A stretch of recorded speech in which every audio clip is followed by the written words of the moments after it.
हाँ बस હવે મત ओके। મહેરબાન પોલીસ મહાનિરીક્ષક શ્રી બોર્ડર રેન્જ શ્રી ચિરાગ કોરડિયા સાહેબ તેમજ પોલીસ અધિક્ષક વાવ થરાદ શ્રી ચિંતન દેરૈયા સાહેબનું ઝીરો ટોલરન્સ ફોર ડ્રગ્સની નીતિ અંતર્ગત ગઈકાલ તારીખ 17/12/2025 ના રોજ સમગ્ર વાવ થરાદ જિલ્લામાં આવેલ મેડિકલ સ્ટોર પર તેમજ પ્રોવિઝન સ્ટોર પર જે એનડીપીએસ એક્ટ હેઠળ આવતી માદક દવાઓનું જે ગેરકાયદેસર રીતે વેચાણ થાય છે તેના માટે સમગ્ર જિલ્લામાં અલગ અલગ કુલ 30 જેટલી ટીમો બનાવી સમગ્ર જિલ્લામાં આવેલા 80 થી વધુ મેડિકલો ચેકઅપ કરી,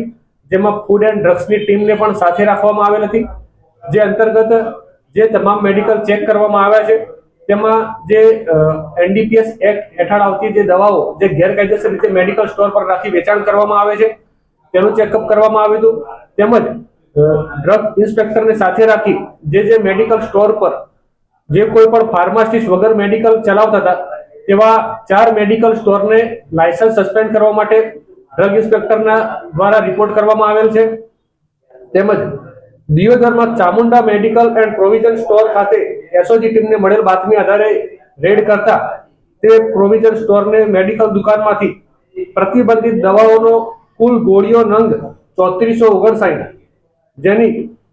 કુલ મુદ્દામાલની કિંમત થાય છે 14,03,600 નો મળી આવતા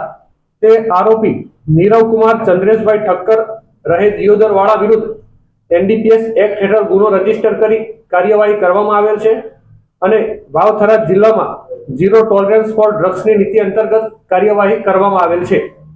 ગોળીઓ કઈ રીતની અસર કરતી નુકસાન કરતી કઈ રીતની ગંભીરતા પડે? આ ગોળીઓ જે છે તે આ આરોપી કોઈ પણ બિલના જથ્થા વગર આ જે દવાઓનો જથ્થો છે બિલ વગર રાખવો પોતે જાણતો હતો કે ગેરકાયદેસર રીતે આ છે અને તેનો રાખવો ગુનો છે, તો કોઈ પણ રીતે એ કોઈ પ્રિસ્ક્રિપ્શન વગર આપતો હતો। હા।